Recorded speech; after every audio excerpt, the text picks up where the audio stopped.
hello everyone. Welcome back. This is Dr. Berg, and we're back for another show here. So we're doing this remotely through a phone line. So anything they say is not meant to diagnose you or treat you or cure you. This is just meant for your own education. Check with your doc before implementing any of the advice that I give you today. We have a lot of great information, a lot of quizzes today, as well as a lot of questions, social media, and also on our call. So if you our calling network. So if you actually have a call, there should be a number down below. You can give us a call, and we can try to fit you in. But let's just jump right into Sultan. He had a question. Go ahead, Sultan. You had a question about, I think, non-modified wheat. Go ahead. Well, I would like to thank you, Dr. Berg, from the bottom of my heart. I'm 19 years old, Are you there? and you've helped me tremendously. I've lost about 80 pounds in 1 year and 2 months without suffering and by getting healthy and intermittent fasting only. There you are. Thank you. Yeah. Hi. I would like to ask about this type of wheat that grows about to 1 yard only. It's not genetically modified. It's one of the old types. It's like the same old one from maybe thousands of years ago. What do you think about it? This is my first question.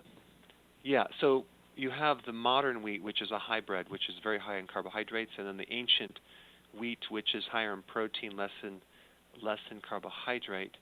But unfortunately, they're not on the keto plan simply because it's going to spike your blood sugars. I mean, even in the Romans' times when they had, or even before that, when they had different types of wheat that were high in protein, they did show signs of tooth decay, bone problems, and other issues. There's the fiber in this, even the so-called high whole wheat, is loaded with what's called phytic acid, which can tend to block zinc as well, unless you're doing sprouted wheat. But the big problem is, which unfortunately it's not on the plan.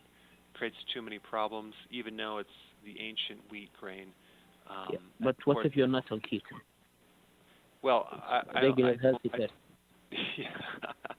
I only recommend keto, so that's just based on, tens or hundreds of thousands of people. That's the plan that I recommend. So if someone's not on keto, I'm going to recommend get on keto. That's what I'd recommend. Mm-hmm. Yeah, and I have another question. My sister is 12 years old, and she's going through exactly what I was going when I was in her age. She's having crazy sweet cravings, hungry after eating anything sweet after a meal, and eating large amounts of food to get satisfied. What should I do with her? She's gaining weight and she's not healthy. This brings up the exact reason why I recommend everyone get on keto. Get her on keto, get her off snacks, have 3 meals a day, but make sure that's low carb, because the higher the carbohydrate, the more of the sweet cravings. If you cut the carbs out, now the body will go after the fat reserve, the cravings go away, it makes it easier to stick with it. But go to my website, learn about exactly how to do it on the blog, and then say goodbye to those cravings, because that'll be going away within 3 days. Hey, thanks for your call. Thank you. You're welcome. Yep. Let's go right to Lynn from I think it's Martin. You had a question about the thyroid. Hi, Dr. Berg. I have a question about my thyroid. So my thyroid was ablated, was stopped basically about 20 years ago, and I gained a lot of weight. So the endocrinologist put me on Levoxyl. I take it every other day. Now, I have a 2-part question. The first question is, I've been taking your sea kelp, daily, and I haven't had any problems. But I ran out, and I said, let me see if I don't take it, what'll happen. And basically, I feel the same way. So, I mean, does the sea kelp have a lot to do with the keto, or how does that work in conjunction with my thyroid problem? Yeah, good question. the C-Calp has a nice blend of not just iodine and other trace minerals that are necessary for the thyroid, like selenium and zinc, but it also has phytonutrients. It has amino acids. It has vitamins, and so it helps to support it. Now, when you get off kelp, you're probably not going to know the results right away. It's going to be a longer-term effect, so you might notice it like in a month or something like that. But the other thing, too, is hopefully that when you're on keto, you did also change your diet, so now you're getting a lot of nutrients from other things as well, so you might be doing good. But right. But here's so it's my birthday month, and I've been celebrating, and I had birthday month. I love it. I love that. And I had pie. Yeah, because all my sisters are in October. I have so many relatives are in October, so I have to celebrate the whole month. But right. I've been doing good, but I kind of went off balance a little bit, and I'm telling you, I can feel it. Because I've been doing keto for about a year, and I can definitely feel it. I don't want to go back to where I was. I think it's really, really good that you had this birthday month just to experience the before and afters, because I think a person needs to, on their own accord, differentiate this and go, you know what? I already know what that feels like. Even if I went off keto, I would feel arthritic. And I'm like, you know what? That's motivation to get back on, and I just feel better when I'm on it. So I'm glad that you had the birthday month, and hopefully now you're going to have a birthday next year. Right. Exactly. Yeah. Well, thank you for all that you're doing, and I'm going to stick to your strict keto diet. I have all your books and your publications and everything, and I'll reorder the C-Calp. I have to order the so normally when I take my thyroid medicine, I wait at least about 5 hours to take all my vitamins, because I know when you take thyroid medicine and you take certain vitamins, they kind of cancel out. Is that correct? No, I don't think they're going to cancel out. I think you're going to be fine taking it together. It's a minor point, absolutely. Okay, so I could take it maybe an hour after I take my thyroid medicine? Sure. Yeah, not a problem. Okay, great. Well, thank you so much, and you have a wonderful day. You too, Lynn. Okay, talk to you later. Bye-bye. Well, good morning, Doc and audience. Let me just cut that down a little bit. And hang on, we have an unusual request here coming in from UK, and let me find that. And this is from Greg Piano in the UK. Dr. Berg, can you give a shout out to Matthew, my son? He is a huge fan and says you can use our gym if you want there in the UK. So I'm sure the next time you're over there, Doc, you'll be happy to meet up with Greg and his son and go get a good workout in, a keto workout. So that's all we have. Matthew will definitely come out there. We'll work on your gym, work out at your gym, and it would be great to meet you in person. So, absolutely. Thanks for that comment, and I'm glad you're watching things and remotely. Hey, Steve, I have the first question here. All right, let it rip. So this is a question for everyone. What is considered excessive alcohol for men per week? How much alcohol is too much per week? Okay, so that's the first question. So I'll let you guys kind of chew on that. Great, we have that up on the screen for everyone to investigate. Yeah. Take a look at that. And then do you have any other questions, Steve, before I go right to the phones? No, please go to the phones. We're still tabulating those. Okay, good. So let's go to Heyment. And let's say the question has to do with, I think, intermittent fasting. Are you there, Heyment? Dr. Berg, good morning to you. Good morning. Yes, I'm a huge fan of your videos, and I was diagnosed with diabetes about 6 weeks back.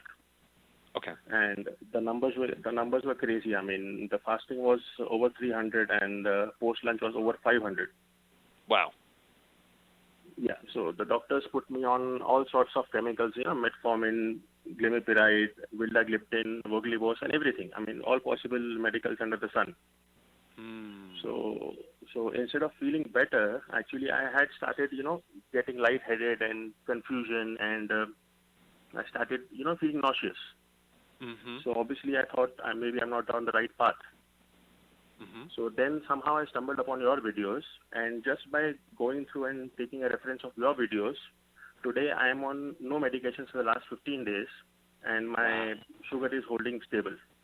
Wow, this is fantastic. Yes. It just goes to show you how fast your body can come back and respond, getting the right thing. Yes. Wow. Yes. Wow. Yes, and I used to follow your videos, like taking chromium or cinnamon and berberine and these kind of supplements, and I realized that how crazy those chemicals are, because they are just adding insulin to my body instead of making them sensitive to insulin. Right. So it was absolutely crazy. I mean, what I learned, and I realized I'm doing the exact opposite. Oh wow. And so I just got stuck to the line of yours where your sugar is getting better, but diabetes is getting worse. So that is what stuck to my head, and I decided I want to get off the medicine, and I want to cure myself. So now slowly I have started doing intermittent fasting also, as you suggest. But the only question I have is that whenever I do intermittent fasting, and obviously I try to skip my breakfast, and then when I have a lunch, and then when I check my sugar after 2 hours, it's a little higher than normal.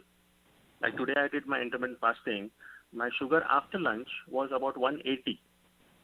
So shouldn't it be the other way? I mean, shouldn't it be lower, because if that is helpful?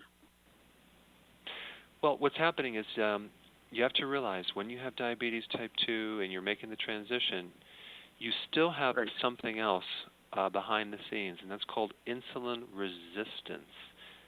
So that's going to take a while to get that handled. So even though your insulin might be coming down, it's still too high, and that could, it might be high, but it's not effective. So insulin resistance is a situation where your insulin is high, but it's not working. So then the sugars just go high. There's nothing to push it down. So over time, as you do this and you stay consistent to it, it's going to get better and better and better, where your post-prandial or post-eating blood sugars will fall in a nice range. But you've just made these changes fairly recently, and if someone had a blood sugar of 300, that means like you have some severe insulin resistance. So I would imagine, it's going to take a good year to really turn this thing around. But I'm really happy that you're getting the results. Yes, I'm very happy myself. And the thing is that my only question was that when I have my all three meals, breakfast, lunch, and dinner, and that time when I do my post-meal sugar, that time it is about 120, 25. So why does this only spike when I do intermittent fasting? I mean, I'm still not clear on that point. Well, because what's happening when you're coming off your diet to something better, realize too, when you're fasting, the body has to. It's actually your liver is making sugar, so that's probably what's happening. It's called gluconeogenesis. So that is the factor, the wild card that is keeping your sugars up. It's not even It's not even coming from your diet necessarily. It's coming from your liver making too much sugar. And I've done a video on this. So it's all part of the situation where you have to understand, like, it's not coming from your diet. So just keep going. If you want to get that sugar down a little bit more, what you can do is you can exercise it off, and that should help you a little bit. Okay? Yes, I do that. Yes, I do that. And also, I saw your video on vitamin D. Where my wife was having a severe, a pain on the lumbar spine. The sacroiliitis pain is what we call. And she was on all sorts of medicine for the last 6 months. And her walk had become like that typical one which you said, suede walk, penguin walk, where she was unable to walk, and we were giving her painkillers and calcium and everything. And the moment we gave her the vitamin D, like you suggested, she's absolutely okay. I love it. I love it. That's fantastic. Well, thank you so much for calling. All right, Steve, what do we got for the answers for this question? what is considered excessive when we're talking about alcohol in men? Okay, so first off, as we're getting the final tally on that, let's give a little shout out to all those listening around the world. So we're coming in from Miami, Cyprus, Tibet, Michigan, Iraq, India, Brazil, San Diego, Saudi Arabia, excuse me, Toronto, which you're familiar with, and finally Somalia. So we've got a lot of listeners in Somalia. And let's see. So right now we have 70% that say a six-pack is the cause. Okay, that's interesting. 20% say one beer. Boy, they're putting it to the alcohol. And finally, this is what is it? Hard liquor? Oh my goodness, hard liquor. So that's, isn't that something? That all alcohol in its various forms.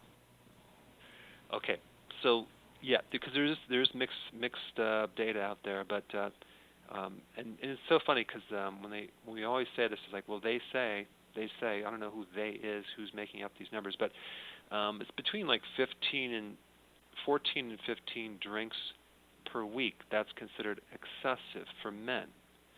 Okay, 14 to 15 drinks per week. Now, one drink is considered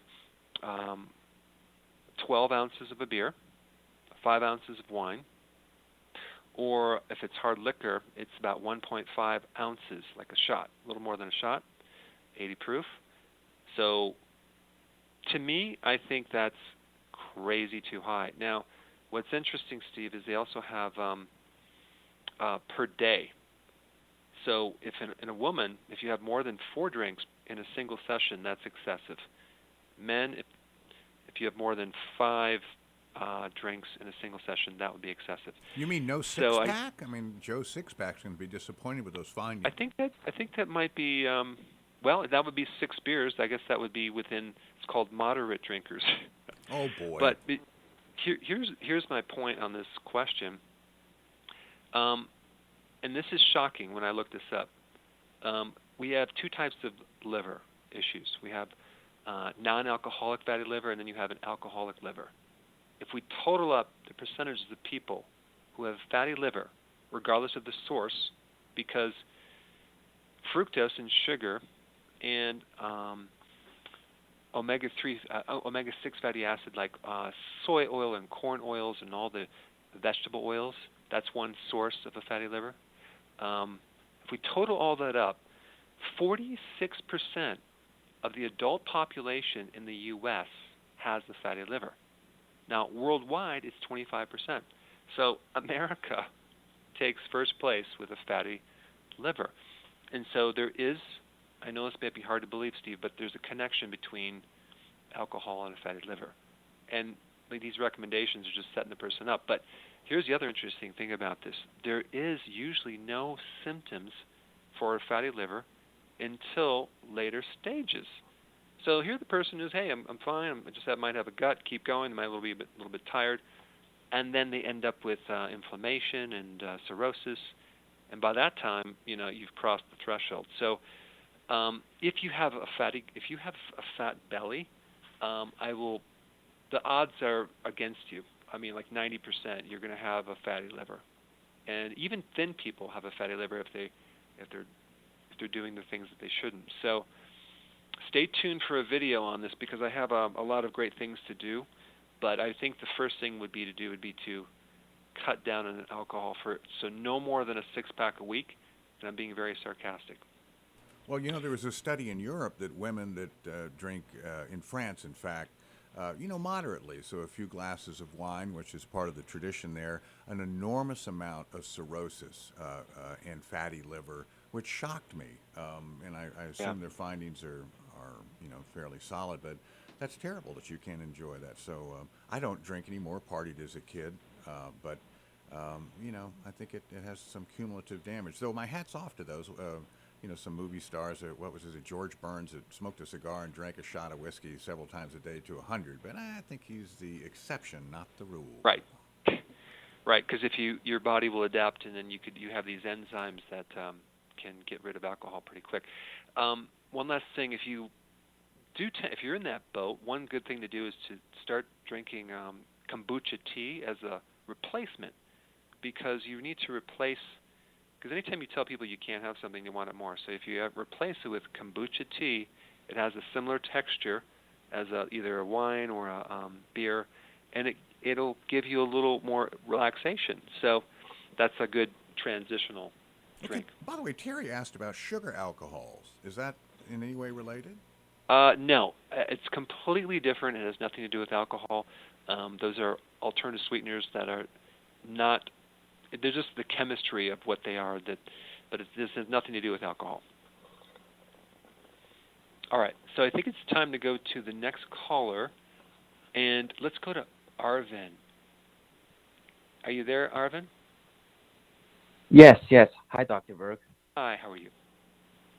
Yeah, great, awesome.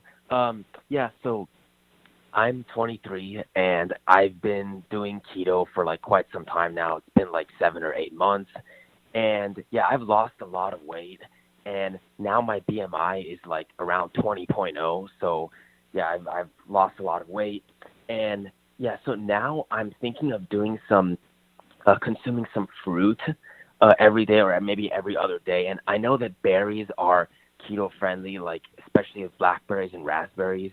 But I was wondering if like other types of fruit, like for example, like I also did some cantaloupe. So I just cut out like 2 wedges of a cantaloupe and just ate that. That's like 15 grams of net carbs, like roughly around there. So I was just wondering, like, is it okay to do fruit other than like the berries? I mean, I know like bananas and apples are not going to work, but would cantaloupe, watermelon, maybe honeydew, would that stuff work if my net carb limit is like 40 grams? Right, I understand. Yeah, the problem you're going to run into is that these fruits are hybrids. They're not the original fruits that our bodies were living on a long time ago, seasonal, things like that. They're grown with higher carbs, and fructose is the big one.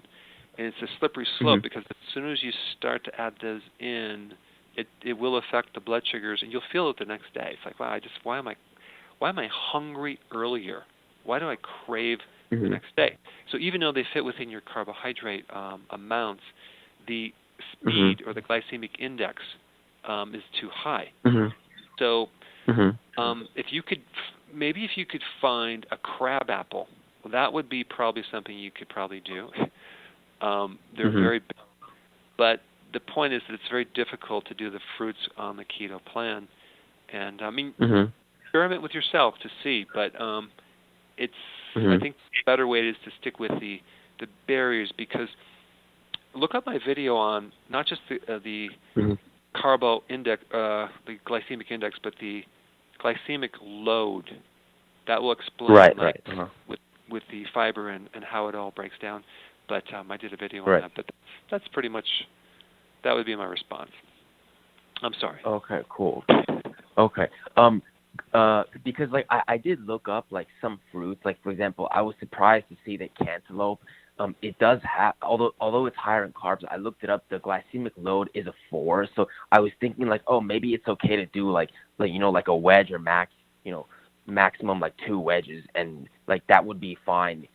Given that like I kind of have like a lower BMI now, and I just want to maintain my weight. Right. Do you want to maintain your muscle weight? I'm assuming you probably want to maintain your muscle weight. Just stay tuned for a video, which I think you'll like, that has a lot to do with muscle growth. So for those people that are thinner that want to maintain muscle growth, there's some really great things that you can do based on some really hardcore techniques. And I will try to release that soon, so you can check that out. Okay, Dr. Berg, right. How about we go to a few questions from our viewers around the world. First, Mauricio, should I fast before surgery? He wants to know if that's a good idea. I highly suggest that you fast before surgery because... You lost Dr. Berg. All right, folks, stand by for just a second. We have lost the good doctor, but we'll be back with him in just a moment.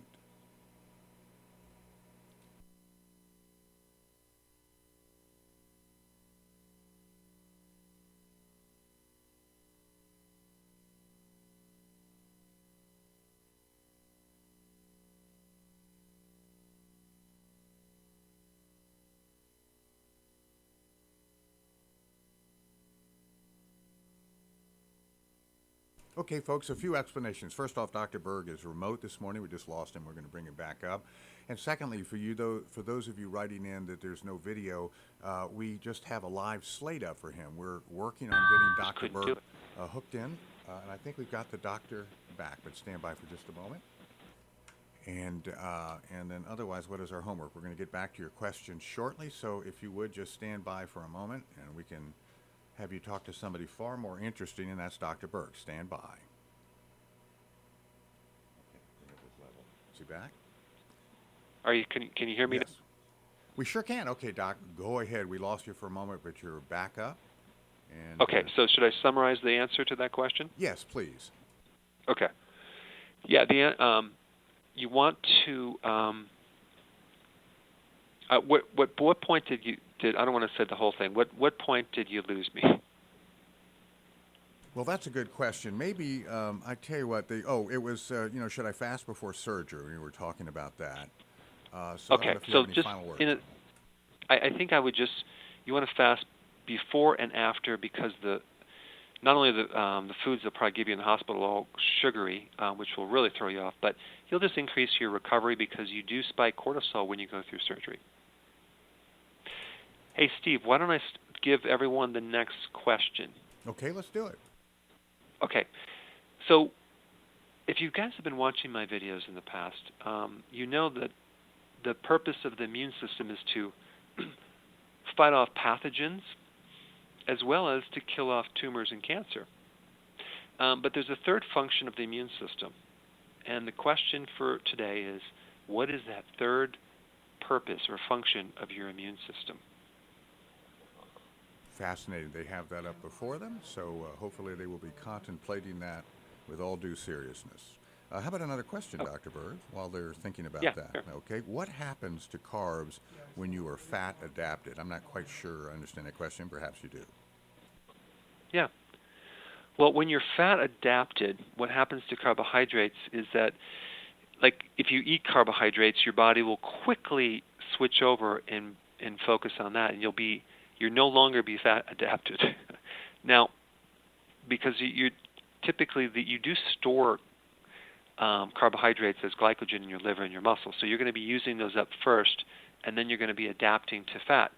But as soon as you add carbohydrates, your body is going to be no longer in fat adaptation. It's going to be now burning off those sugars. So that is the big problem. Now you're going to have to adapt back to fat, and that takes a couple days to get back into fat burning.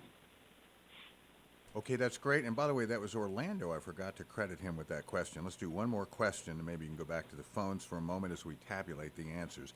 Christopher wants to know, will exercise help with OMAD digestion? So apparently he's eating one meal a day, but probably would like to get a little bit more boost from something.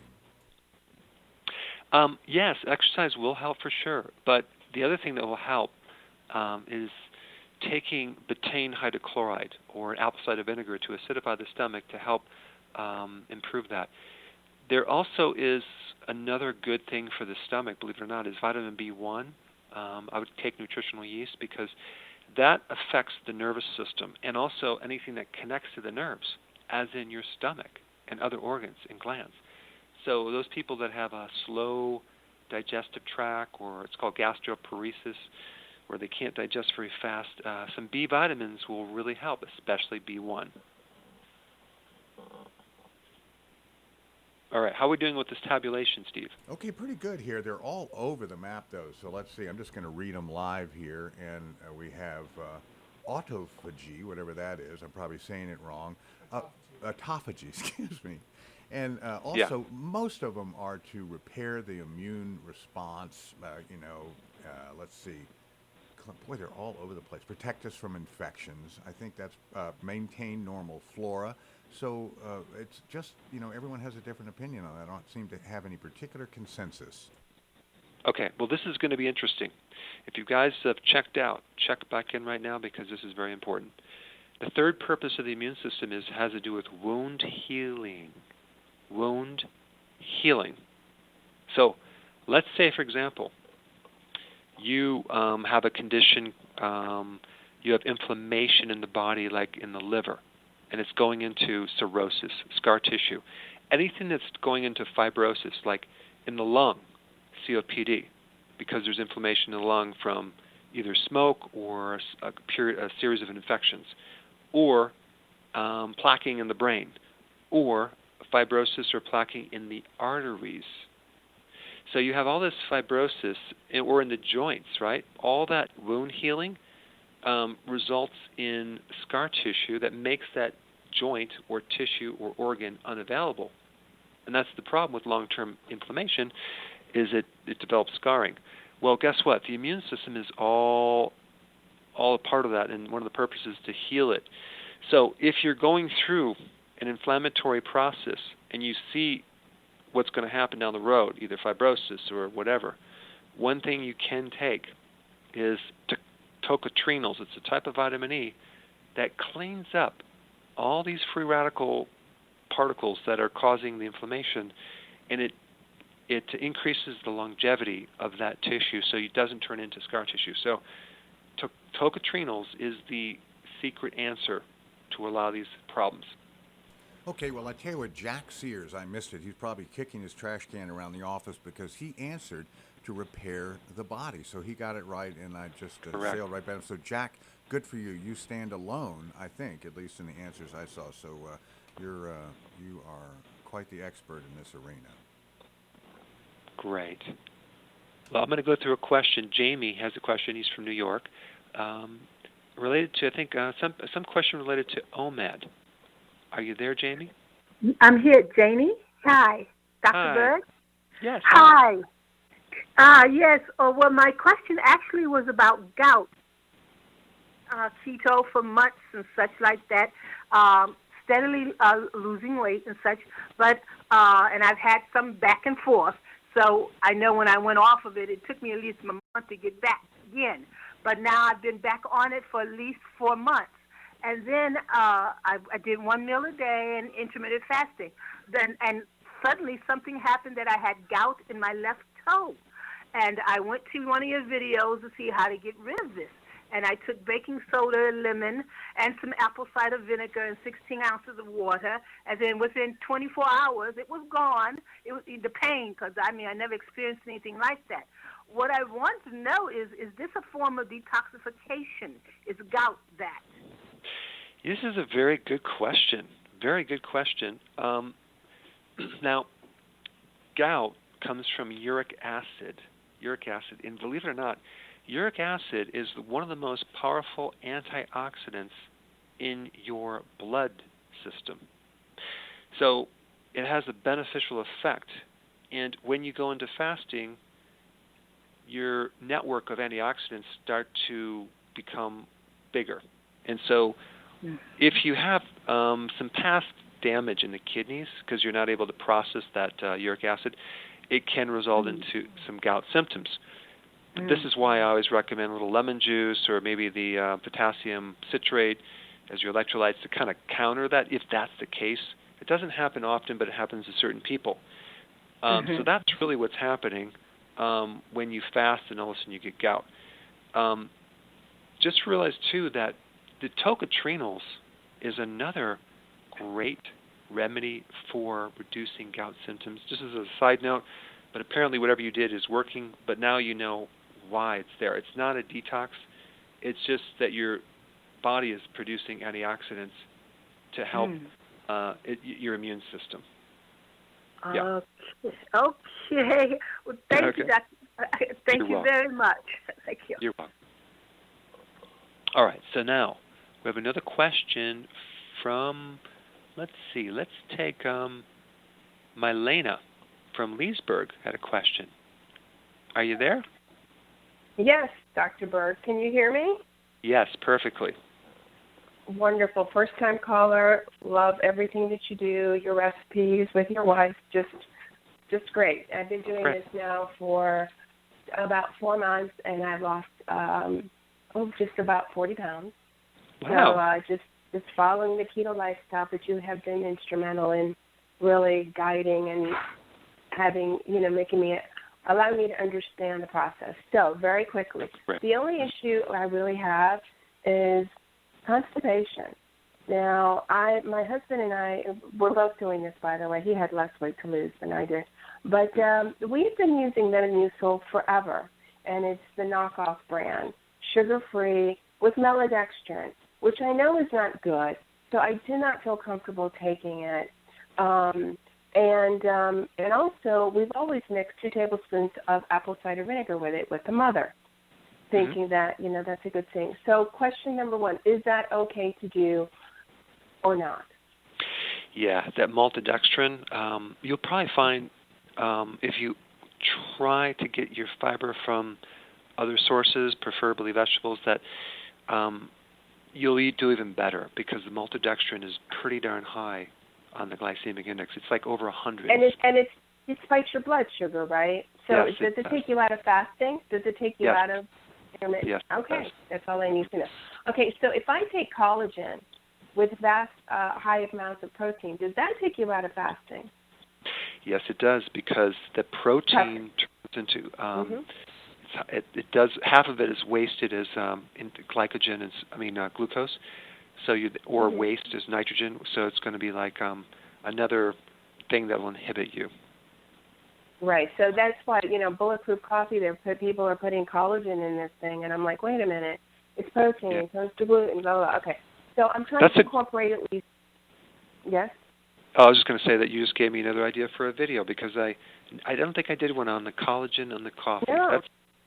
Yeah. That would be great. I would really appreciate that. And I don't do bulletproof coffee because it really just adds to all of my calories for the day. Like if I can just have a cup of coffee with just 1 tablespoon of clean cream, then I can save my calories for later. I am incorporating a salad now into my diet. I've stopped taking the maltodextrin, and I'm taking the apple cider vinegar by itself, 2 tablespoons, once or twice a day. I'm still experiencing constipation though. And I have incorporated chia seed pudding into like every couple of days to kind of help me because of high fiber.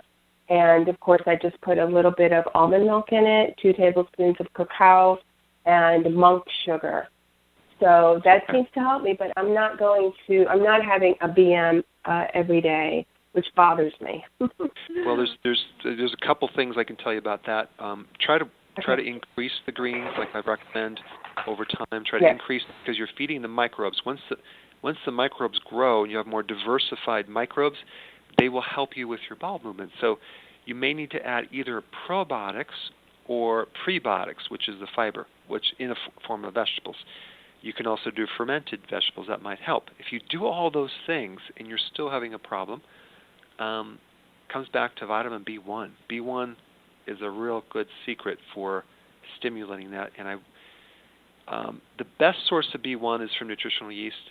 And the product that I have that's very, very supportive of B1 is the Keto Energy. That's my B1 product. And I did that because we have an epidemic of low B1, and B1 is behind so many things. I will do another video on it, but we're talking about peristalsis, the pumping action of the colon, the support of the heart, better moods, less anxiety, better blood sugar. So it's across the board, but the B vitamins are important in the pumping action of the entire digestive tract. So try that, see what happens.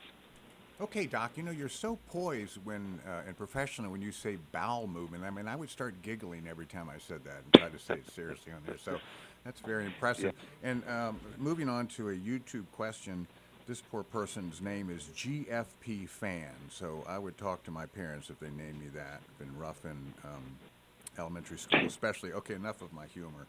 GFP Fan wants to know if they're fat adapted, can they lower their fat intake now? Yes, you can, because you don't want to go low fat and bring it down to, if you really are struggling with weight, for example, and you've tried everything else, and I'm not always recommending this, but for some people, you could cut down some of the fat, and then your body will then burn your own fat a little bit more. So bring it down to 75 grams, especially after your cravings gone away and you're not hungry anymore, and that's another action that you can take. But don't start to go lean proteins. Just have the normal fat that's normally in protein that you eat. Don't ever go to the low fat or even below 75 grams. Now, Steve, I think it's time for another question here. What are the two main, most common root causes of abdominal pain that radiates to your back? There's two main causes to that. What are the two? Okay, well, we'll let them dig into that. And if you like, Doc, in the meantime, let me go to another question. This is from Virginie, apparently. And Virginie asked, do you recommend keto for someone who has lost one kidney and with it an adrenal gland? What are they to do? Well, let me tell you the opposite of that. High carb is very hard on the kidney and the adrenal. So, yes, you want to do keto, but you also want to make sure you go higher amounts on green vegetables because you get the potassium. That's protective to the kidney. Now, unless you have stage 5, kidney and stage 5 kidney problems, which is probably not the problem. But, yeah, if you have one kidney, keto, low carb, is very, very therapeutic on the kidney for many reasons. High carb is very stressful to the kidney. In fact, it's one of the causes of kidney failure. Look at a diabetic. Their kidneys that get destroyed. There's 4 things that get destroyed with diabetes: kidney, the eyes, the heart, and the brain and the nervous system. Other than that, you're doing fine, but those are the 4 tissues that get destroyed. Okay, sounds great. So what could the 2 likely causes of abdominal pain that radiates to the back be? And while we're tabulating that, how about a call? Sounds like a plan. Let's go right to Mohammed. Are you there, Mohammed? You had a question about Yes, Dr. Berg. How are you? Great, thanks. Just a quick question, because I'm studying some of the functional medicine, and plus also I had a question about the blood work report. For example, regular doctors only go by range. If it's low or high, for example, B12, D3, and zinc, they have a certain range. For example, D3, 30 to 100. So my question is, as a functional medicine, what's the best number for these blood work range? Because doctors say, okay, below 30, yeah, that's your deficiency. If you're 30, they say you're fine, don't worry about that, So basically my question is, what's the best number for these deficiencies that you are perfect for these minerals and vitamins, for 70, 80, 90, what it should be? Okay, I'm making a note because this is going to be another video because this is a really good question, but go ahead. Yeah, second question is, what's the very earliest sign of leaky gut? Very first sign, you have a leaky gut. That's okay. These were 2 questions. Thanks. All right. So, blood work for vitamins. Okay. So the first symptom of leaky gut is going to be probably it's going to be more of a inflammatory pain in your stomach, which could show up in a bloating first, like you feel bloated and kind of a dull pain. And then what happens over time, the immune system starts to kick in. You start having allergies and then eventually autoimmune. But the first thing would be more of a discomfort, bloating, dullness in your abdomen, like a real full feeling, but it's kind of a bloated. Could be gas as well. Could be diarrhea, and it could be constipation. One of those. But here's the problem when you start asking me about values of nutrients or in your blood. Honestly, it's almost impossible to go by that, and I'm going to tell you why. Because it doesn't evaluate the many different nutrients that are intracellular. It's not on the blood. You're just evaluating how the nutrition in the blood. It's just one part of your body. It doesn't also measure your absorption. Many people have genetic deviance or mutations. They're called polymorphisms, especially for the receptor for vitamin D and B12 and folic acid, in which they're taking it. It's normal in the blood, but it's not working in the body. There is a good test through spectral labs that you can get that measures all these nutrients in relationship to your immune system. I really like that test because it'll really tell you what's going on at a deeper level. And then there's another intracellular test that you can do, which measures the how much it's off of your tissue on the inside of your mouth. It measures the intracellular minerals. It's great to pick up things that may happen that may turn into arrhythmias and palpitations, things like that. So honestly, instead of evaluating what's the nutrient in your body, evaluate the nutrients going in your body. And this is why I recommended the healthy keto plan in my book, because that way you're getting all the nutrition from the diet, and you're not worrying necessarily about values as much because there's too many variables there. So that's what I would recommend, and I will do a more detailed video on this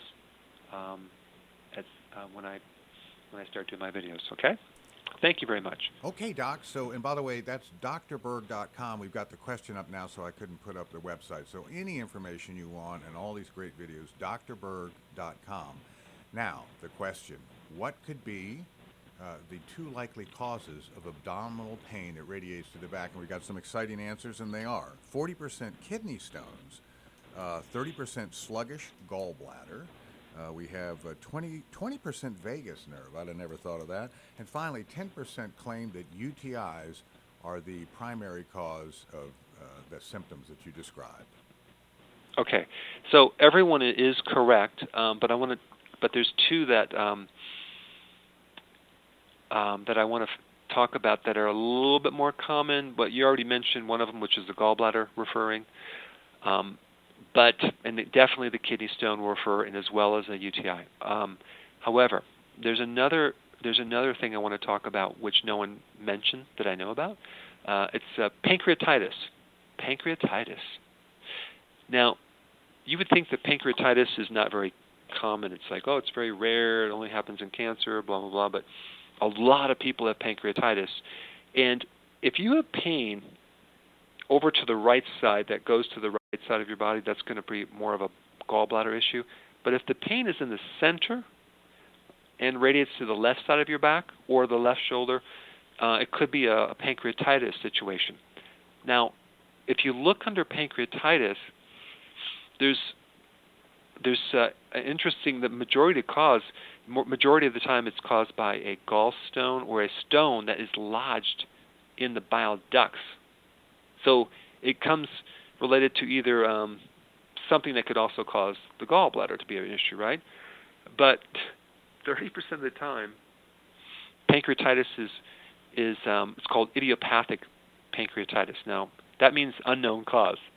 But there's some interesting data on that. I found a real good study that talks about the cause of the unknown cause pancreatitis, idiopathic pancreatitis. And that would be a very tiny stone that is not detected with ultrasound or even a CAT scan. It's less than 3 millimeters, and it's basically kind of like a crystallized gallstone sludge, which is interesting. It's like a pre-stone. So the remedy for both of these conditions, if you have pain in your abdomen that's referring to the right side or the left side or to your back, one really simple thing you could do is take purified bile salts on an empty stomach twice a day. And if that gets rid of it within a day, you know you have sludge that's traveling through your ducts, because it's a place where a lot of blockage can occur, causing either inflammation of the pancreas or the gallbladder. And it's such a simple solution. And of course, you want to get on the right diet. That's the ultimate solution. But you usually you're not going to get this from the doctor. They're not going to tell you about this. A simple remedy, natural, with very little side effects. Instead, they'll do scopes, invasive procedures, and sometimes that are unnecessary. And by the way, Doc, to your earlier question, there are a great many, severely ill alcoholics that end up with pancreatitis. Very common to overdrinking. Yes, that's a different thing. That's totally a different situation. You're right, and that's one cause I didn't mention is alcohol. Okay, how about one more question before we go back to the phones? Or go ahead. Okay, and Rosie wants to know what the best supplements are while she's religiously on IF? Well, the number one thing would be electrolytes, potassium and magnesium and things like that. And then the number two would be the B vitamins. Those would be the most important ones if you did pick two. And then the trace minerals after that. Super. How about back to the phones? Okay. I think we've got 4 left for 10 minutes. Jamie had a question from Abbeville. Had a question, I think, about the digestive system. Are you there, Jamie? Yes, I am. Can you hear me? Yes, perfectly. Okay. I just want to say I had adrenal fatigue a couple of years ago, and my body just shut down for 2 months, and I didn't know what was wrong, and I found you on the website and started following a protocol of vitamin D and started coming out of that fog, and so I've been following you ever since, and I've been able to maintain, and I take your vitamin D3 with K2 and adrenal supplement, the cortisol supplement. And I'm also taking your cruciferous and your sea kelp. I'm on a B complex and C, and I eat very well, and most days I do intermittent fasting. But back in May, I had to have some basal cell carcinoma removed from my face and had to be on antibiotics for, it was supposed to be 7 days, but I only took it 3 days because I knew it was going to do something to me, and I didn't know what. Well, it totally destroyed my digestion. And it has put me at a loss because I can't find anything to fix me. And it's been 4 months.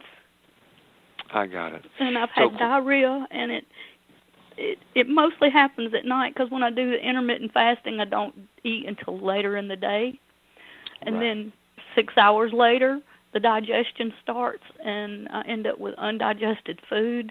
And so it's weakening me, and I'm also taking your electrolyte supplement too. Okay. Are you taking any probiotics? Yes, I've been taking a digestive enzyme that has probiotics and prebiotics, and I drink some probiotic drinks. Okay. Other than that, nothing else. Okay, so and I eat really healthy, though. Do you? Okay, good. Yeah, once you get, this is another video I'm going to write down here because sometimes once the diarrhea starts, sometimes it's hard to stop it. And then in the process, you lose a lot of lactic acid and things like that. I think one thing that you should do is you should, this is the time I would probably recommend kefir and blend it with some blackberries as a shake every day as a combination of some fiber as well as those kefir, I would do, high quality grass fed, high fat and not low fat, and then no sugar, just plain, and then do a little bit of that each day. That'll actually slow down the diarrhea, and then also you may want to try a different probiotic, one that's a little bit stronger. Yeah, you got yours on sale today, and I was on your website looking at it. I'm going to get that as soon as I can. Now, one thing I was concerned about is I stopped dairy 2 years ago because of digestive issues, but I will cheat from time to time, and I know when I've cheated. And so will the kefir bother that? I would get lactate-free. Lactate-free. Yeah. Okay. And if you still have a problem, try goat's milk kefir. If you still have a problem, then it's the casein, and then in which case it's not going to be an option for you. I would not take it. I really miss cheese too. I hear you. I totally hear you. Some people are okay with sheep or goat cheese, but some people can't. But if you do intermittent fasting long enough, you'll find that those allergies should clear up. Another thing, I think that's what I would do with you. So let me try these things within a week, and then call us back next week and tell us if it's any better, because I have a couple other ideas, but I want to make sure we turn this thing around, okay? Yeah, I didn't want to go to the doctor, a conventional doctor, because they want to put you on another antibiotic and do all these invasive tests, and I'm just not up for that. I hear you. You said it was kefir, blackberries, and fiber. Well, what kind of fiber? The fiber's in the blackberry. Yeah, the fiber is the blackberry. That's your fiber. So that's, I think, the combination of those two blended should help you. But try to get, well, not try, get the lactose-free kefir. All right. All right. Thanks for your call, Steve. Are you there? I sure am. Want to take a question or another question? I have another quiz. Okay. What is a non-animal source of omega-3 fatty acids like DHA? Super. They've got that up on the screen. And while they do that, how about another phone call, and then I'll give you another question from social media. Okay. Sounds like a plan. And we need to go to Derek from Queens. Hey, Dr. Berg. Good morning. How are you? Good morning. I'm going to keep it real simple. I'm going to throw three things at you, and you just tell me what's the best remedy. So the first one is xanthelasma. The second is how to get rid of excess bilirubin in the blood. And the third is, and I would like if you could make some more in-depth videos on this. We'd all greatly appreciate it, and it's something that everyone's been talking about lately. It's the lymphatic system, and how do we... I already saw the video you had on that. You had a few. But how do we get lymph nodes in the armpits, like to come, if they're swollen, how do we get them to come down? In the neck, what do we do for lymph nodes? Yeah. And the lymphatic system is, hello, can you hear me? I believe, directly correlated with what's going on in the liver as well. Okay, so are you talking about those cholesterol deposits on the eyes? Yes, my mom has that. Remember I called and I asked you about that, and I didn't know the word for it at the time. Yeah, well, the primary mode of cholesterol control and excretion through the liver is the bile ducts and the gallbladder. So it's really, she needs to take purified bile salts, probably in the form of, it's called TUDCA, T-U-D-C-A. It's a type of purified bile salts that may help her maybe take it 2 to 3 times a day. I have your gallbladder formula. Yeah, Should that's I just give her that? Yeah, if you have that, you can use that as well. Okay. Either one. But on an empty stomach, not with meals, because you want to focus in on that liver and really kind of control the excess amount of cholesterol. The second question you asked, go ahead and repeat that. Excess bilirubin in the blood, which again is a liver issue. Yeah, that's the same thing. The same thing and the same remedy, because the bilirubin is a waste product of your red blood cells, or it's old red blood cells. And what happens, if there's a blockage in the bile ducts, it'll back up, and you might even get itchiness of the skin, or the bilirubin goes up because there's a backup. But when you take purified bile salts, it allows it to drain to the liver a lot better, and then that goes away. Okay. And then the last, swollen lymph nodes, is kind of like maybe a subclinical infection going on. So, that's when you do the fasting, you do the thyme, rosemary, oregano, garlic, those type of things to kind of regulate your immune system. Grapeseed extract too, right? That would be a good thing as an antioxidant for sure. My man, thank you very much. You're welcome. As always, it's a pleasure. Thank you. Oh, my pleasure. Okay, good. Okay, Doc, how about, we're 2 minutes till, we've got some answers, but why don't we do the last phone call and wrap up the show with these great answers? Sure. Okay, so we're going to go to Saudi Arabia with Atif. Are you there? Hi, Dr. Berg. How are you? Hi. Great, thanks. Hi. I've been watching your videos you've been putting on YouTube. It's been very educational for me.